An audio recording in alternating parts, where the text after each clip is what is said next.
At this hour, I'm Christina Aguayo in Dallas, and here are your top stories. Kamala Harris had her first formal interview on Fox with Baier. She showed up 15 minutes late, avoided answering direct questions, and according to Baier, tried to filibuster the short time they had. Your Homeland Security Secretary said that 85% of apprehensions. I'm not finished. We have it's a rough estimate of 6 million people have been released into the country. Do you regret the decision to terminate Remain in Mexico at the beginning? It was essentially a pathway to citizenship for the elite. Yes, ma'am. May I finish responding, please? But you have to let me finish. You had the White House and the House and the Senate, and they didn't bring up that bill. Baier flipped the script after Harris continued to target Trump's mental acuity. When did you first notice that President Biden's mental faculties appeared diminished?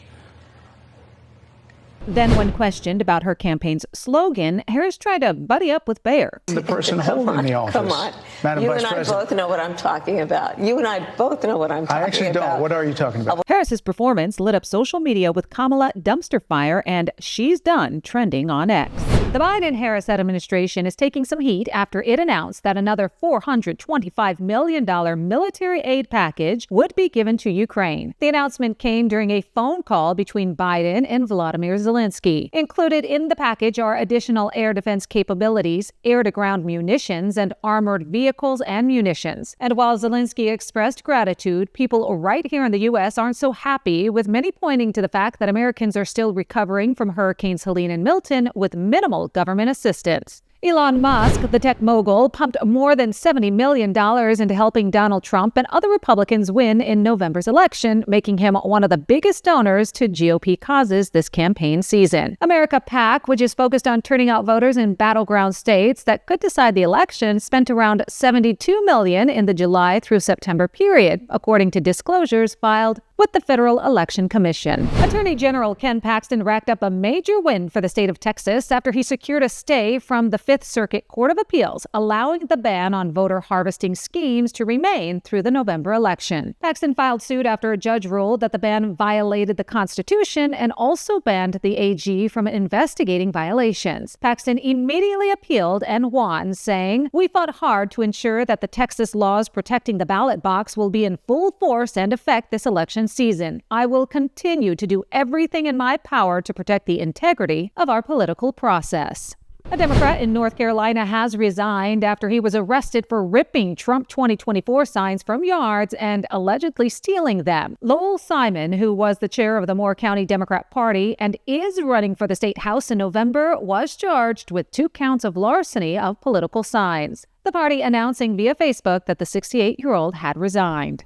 A deputy with the sheriff's office witnessed Simon removing the signs and found them inside of his vehicle. The Indiana Attorney General is appealing after a federal judge ruled that an inmate who was convicted of strangling an 11-month-old baby to death can receive a sex change on the taxpayer's dime. Attorney General Todd Rokita said that convicted baby killers do not have a constitutional right to gender transition surgeries. The judge made the ruling after the ACLU filed a lawsuit against the Indiana DOC last year on behalf of Jonathan Richardson, aka Autumn, who was convicted of killing his stepdaughter back in 2001. The ACLU argued that the law prohibiting the Department of Corrections from using taxpayer dollars on sex changes is, quote, cruel and unusual punishment.